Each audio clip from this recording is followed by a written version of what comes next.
Hello there, Musty Hobbit, and I know I'm in the middle of trying to sell this house and this room being absolutely nothing like it used to be, but we have been lucky, really lucky, over the past couple of weeks. I have a lot of stuff to show you. Now, I know a lot of people have been putting out new style pickup videos, and I want to let you know that I am going to stay in front of the camera here, because that's just what I do. So we're not going to get crazy here. But we have a lot going on. I have one pickup that I've been teasing on social media that was just crazy. I will tell you that story in just a minute. But first, I'm going to jump into a couple of things that I've been picking up lately. I know a lot of people saw John Riggs' video on this Oregon Trail handheld that you can find at Target. I managed to go through that process and get the guy to go back into the inventory and go grab it for me. Great pickup. I love the Oregon Trail. Reminds me of 4th grade, indoor recess, best day ever. Next thing I picked up, actually came in the mail, was a fulfillment for my Kickstarter. I backed the Brawler 64 gamepad, and there are some design issues that we're dealing with right now. This is I went on to that they're offering potentially a full replacement or a replacement of the left trigger, and I'm going to go with the full replacement when the time comes. Not sure what that is going to necessitate. It probably means I send this all back. We'll deal with it, but haven't had a chance to really play it because my all my stuff's been packed away. So that's kind of where that's at right now. One of the big things that happened a couple weeks ago was that Square Enix had a very significant sale. It was sort of their anniversary sale, so they were marking down a lot of games by very large percentages, including some of their collector's editions. So I grabbed a few things from that sale, including some more recent items. So I got, didn't have this one yet, Lightning Returns Final Fantasy 13 for PS3. I got Final Fantasy Type 0 HD, and these are sealed. This I got for like $4. Same with Final Fantasy Lightning Returns, $4. And based on everything I got, the shipping actually made sense. I know some people, based on from their proximity to the shipping location, it didn't feel practical, or the shipping was kind of ridiculous. Then this was $8, sealed Day 1 edition, World of Final Fantasy for PS4. And then this was the big thing. This normally goes for $100. I got it for $20, and that is the Deus Ex Mankind Divided Collector's Edition. Now, again, as I did with the Mirror's Edge one, I am not going to open this right now, but here's a general idea of what is in there. We have a statue of Adam Jensen. There's some, I think there's an art book and some, what else is in there? There's an art book, steel book on the game itself, but yeah, so cool little Triforce of Triforces on that. I was putting together my list for Midwest Gaming Classic, and I was trying to think of games from systems that I maybe don't collect a ton of. GameCube came up, and I had a game that popped into my head, and that is one that I remember seeing at a pawn shop a few weeks ago. So I said, you know what, I'm just going to hit that pawn shop over lunch. And lo and behold, the game was still there, so I ended up grabbing a copy. Unfortunately, no manual, but this is a copy of Ribbit King, which is your Frog Golf, and it has both discs on this. I've seen some people play this. It looks like a whole lot of fun. It was on my short list for GameCube, so I grabbed that. Now, while I was there, I made sure to keep looking around, make sure that there wasn't something else that I was going to miss. And I have the first game of this for the Game Boy Advance, so I picked up the second. That's Lilo and Stitch 2. Don't know how that's focusing. But this plays out like Metal Slug, or like a run and gun, kind of maybe almost Gunstar Heroes-esque type shooter with Disney paint on it. So I got this. This was only $2 on there. And they let you spin the wheel. It was Wednesday, so they spin the wheel and you get a percentage off. So I ended up getting the lowest possible percentage off because I spun poorly. But so I ended up saving a little bit of money on those two. It's an okay pawn shop. They really don't, like, their modern-ish stuff is just way overpriced. So you luck out once in a while. But yeah. Next thing I got off of eBay, and this it was something that I never saw the possibility that this copy, because this copy is super dirty looking on the outside, was going to sell. I messaged the buyer. I said, hey, if you do it for 25 shipped, I'll take it. Normally this game goes for about 40. So I got this really dirty copy of Wampum for the NES.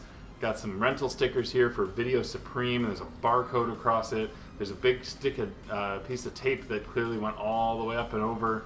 And there's one of those metal coiled stickers there. So if you're familiar with trying to get these stickers off, it's a pain. I will potentially leave this as is. Oh yeah, and then there's Levi matte. So I don't know what that means or who owned this before. Clearly it was a Video Supreme. So, but got a good price compared to what I would have had to spend to pick it up at a convention or to get a clean copy. But it'll work. It'll do the trick. And then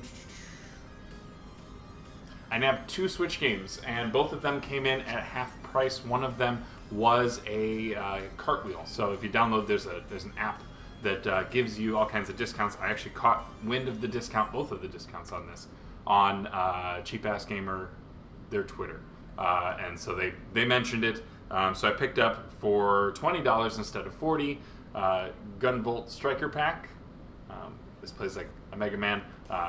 Heard nothing but amazing things about that game. So couldn't pass that up. And then I saw this game at $30 when it normally goes for $60 at Best Buy. So I went and bought it on the spot, had it shipped to store, or just had them set it aside for me. And that is Mario plus Rabbids Kingdom Battle. So trying to flesh out the Switch library a little bit more, but take it one step at a time.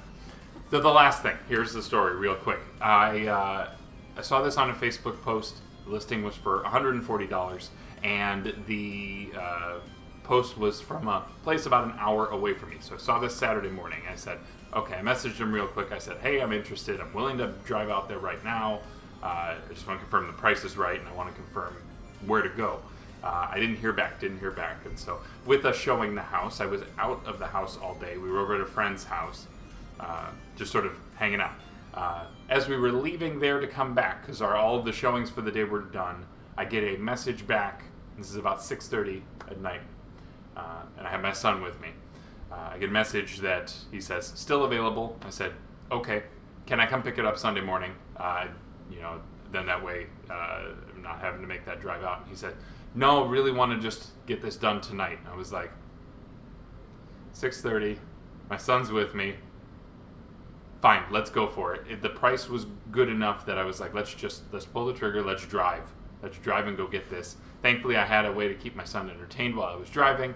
Took the hour drive and picked this up, and I've been teasing it on social media, so I've cleaned it up a little bit since the original pictures, but I got this big old case here, and this is, I forgot the name brand for it, but this is the kind of case that you have that has the big hinge on it that opens up, and you have an N64 and a whole bunch of games, and that's where I saw the list of games, and that really excited me. Before I just rummage through all of these, let me just show you the N64. Whoa! Show you the N64. It is your standard base model. It has the expansion pack, but it's a Pelican brand expansion pack. Yep. Pelican brand, which gives it this kind of gross sticking out. Somebody said it looks like Bane, which I think is kind of comical. I really wish it would have been the core N64 expansion pack, but I can cope. The kicker is I don't have the replacement, or I don't have the cover for it. In the event I wanted to, revert it back to stock or something like that. They also had the Game Shark version 3.0 in there as well, and a couple controllers, one of which I did not have yet. So there was your standard gray. There was this blue Super Pad 64 colors, which is kind of looks like kind of garbage. And then a red one. Stick's not great on it, but it'll work. I did not have a red one yet, so we got that, as well as power and the RF cable. So that's unfortunate, but I have plenty of I have a couple spare multi-outs. We'll be fine when it comes to that. But let's go through the games. These are going to probably escalate with regards to this. Now remember, I spent $140 for all of this, so that includes 3 controllers, the Game Shark, and this case, and then these games. NASCAR 99, Knockout Kings 2000, GT64 Championship Edition, Tony Hawk Pro Skater. They get better, I promise. Off-Road Challenge, WWF No Mercy. This is Ken Griffey Jr., Major League Baseball featuring Ken Griffey Jr. Cruisin' World, Turok 2, Seeds of Evil, GoldenEye 007, and it says I Heart John on there, so that's cool. Good for you, John. This one I'm surprised doesn't have a name written on it. Pokemon Stadium, it's still clean on that spot. This one I was pleased to see, and pleased to see the labels in a pretty much immaculate shape, is Pokemon Stadium 2, and that's got the dual color shell on that. That's all kind of glittery. And then the staples. Super Mario 64, Mario Party, and one I've been really, really wanting to get, Super Smash Brothers. So, 15 games. The last few in particular were the ones that really caught my eye and really kind of make up the cost of this. But, you know, I don't have a need for a second N64. I will likely turn that around. I did spend a lot of time cleaning it today. I haven't had a chance to really test it out, but I assume that it works just fine. And then, you know, I can either sell it, or if, you know, worst case scenario, if there is nobody who buys it, I can turn it around and drop it off at a GameStop or something and have them kind of take it off my hands. But I'm fairly optimistic about all of it. It was a crazy deal, and you know, for $140, you know, a couple of the games make that up on its own. But yeah, that was the big deal, and that's been the pickup video. So I think that's going to be it for now. I know that we are in the middle again of trying to get things in order for this house to sell. We have been having showings and things like that, so things are progressing nicely. But it's just a matter of time, and then we'll be on to the new home, which I will share more information about when we have more information to share. But outside of that, have you guys ever had one of those drop everything and drive an hour for a game? If so, let me know what it is. Drop it in the comments, and we will catch you later. But I would like to thank you for coming by. We'll see you soon. I've been Musty. Take care of yourself and be good to each other. Bye.